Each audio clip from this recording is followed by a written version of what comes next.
Hello everybody, this next video is going to be about Nora's Diabetes Tackle Box. If you've followed any of my other videos, you'll know that our daughter was diagnosed with type 1 diabetes when she was just 9 months old. So we've been living with this disease for about 4 years now, and her tackle box has been something that we have had since week 1 of her diagnosis. When we were on our way home from the hospital, we were trying to figure out how we were going to organize all of her pump supplies in one place, and a tackle box just seemed like the logical choice. So my father-in-law picked us up this tackle box, and we've had it ever since.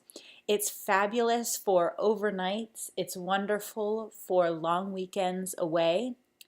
It holds up to about a week's worth of supplies, I would say.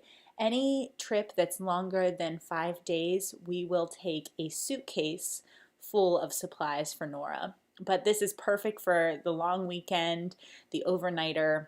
So I'm just going to show you how we organize Nora's diabetes tackle box. So as you can see, there is place for storage on the outside. We used to store some things in here, but every time we'd open the kit, it would tossle around, and that kind of bothered us. So we stopped storing things in there. On the outside, you'll notice that I have this piece of paper that's blocking my personal telephone number that I have on the kit should it get misplaced. I also have listed type 1 diabetic on numerous spots throughout the case. That way people know that it's not just a regular tackle box. This is a medical necessity, and that way if it gets misplaced, we have hopes of it being returned. So I'm just going to go ahead and open it up here, and you'll see on the inside, this is why we decided to go with a tackle box, because of all the little divisions and all of the crannies. We were able to fit a bunch of things in and fit them in an organized manner. Up top, you'll notice we have our lancets, our lancing device. We have old Dexcom transmitters. I'm not quite sure why I hold on to those, but nonetheless, we have them. There's batteries for both her meter and her pump quarters so that we can open up the battery compartment on her pump.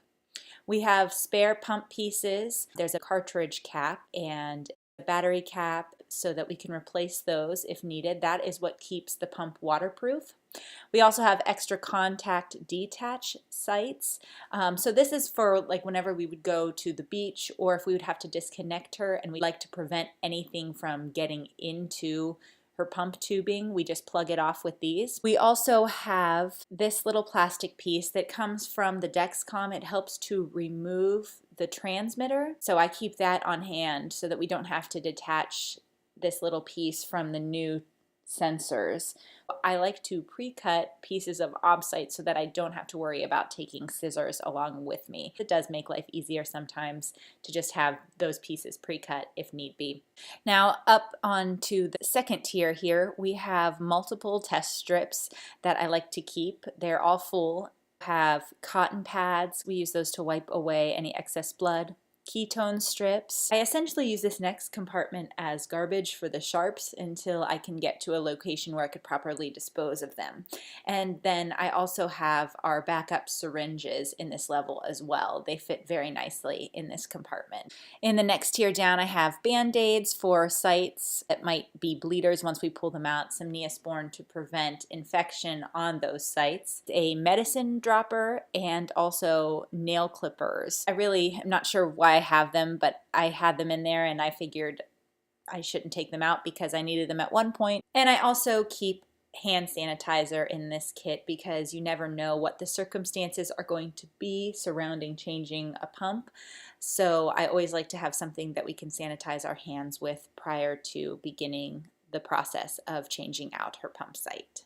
We also have all of our various types of wipes that help us apply her sites. So we have an antiseptic IV wipe. Not only does it cleanse the skin, but it also provides sort of a sticky layer on the skin so that all of the adhesives stick better. We also have Skin Tech wipes. Those are a little bit stronger in my opinion, and we use those for her Dexcom sensors because we try to get 14 days out of those Dexcom sensors if we can, whereas the pump we only need to get a maximum of 3 days out of those adhesives. So we like to use the stronger adhesive for her CGM sites. And we also keep Tack-Away as one of the specialty wipes that we have in this container. It's wonderful for getting off all of those little adhesive pieces that are left over on the skin after you remove all of the stickies away. And trust me, they are impossible to get off. No amount of baths and showers can honestly get rid of them, but this Tack-Away works wonders and it gets all of that adhesive off. Below all the wipes, we keep extra IV3000 and OBSite dressing tapes.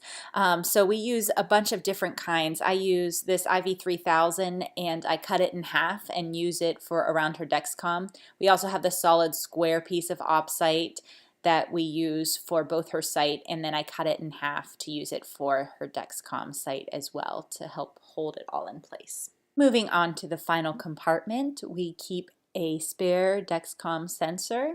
We also keep spare infusion sets and insulin cartridges in this bottom compartment as well. Usually I'll keep about 6 site changes worth in the tackle box, which can vary between 6 days and 18 days worth of supplies. It just depends on how fast you're going through the site. We like to pack 1 site per day that we are gone, because you just never know what could happen. Even though a site could last for 3 days, you know, you might lose a site after a day. If she does a lot of swimming and a site falls out, that needs to be replaced. So we always pack double, triple the amount that we think that we're going to need when we are out of town. Also in this bottom compartment, I have a case for the pump, a calculator in case we need it, scissors to be able to cut that OBSite dressing. Vet tape is awesome for swimming. We use it surrounding her Dexcom. We just wrap it around her arm to hold it in place because swimming is just terrible for adhesives. We also keep her insulin in the tackle box. I read somewhere that old pill containers work well for preventing insulin from dropping and shattering. I mean, I haven't tested it, but at least I have a little barrier of protection in case I accidentally drop the insulin or it gets shifted around. We keep it in this unmarked pill bottle to kind of soften any blows that would happen there. I also keep a spare meter because meters can break, batteries can run out if you don't have batteries. It's just always good to have a backup meter regardless. We also keep her emergency glucagon. Glucagon is used when all other measures to bring up blood sugar doesn't work.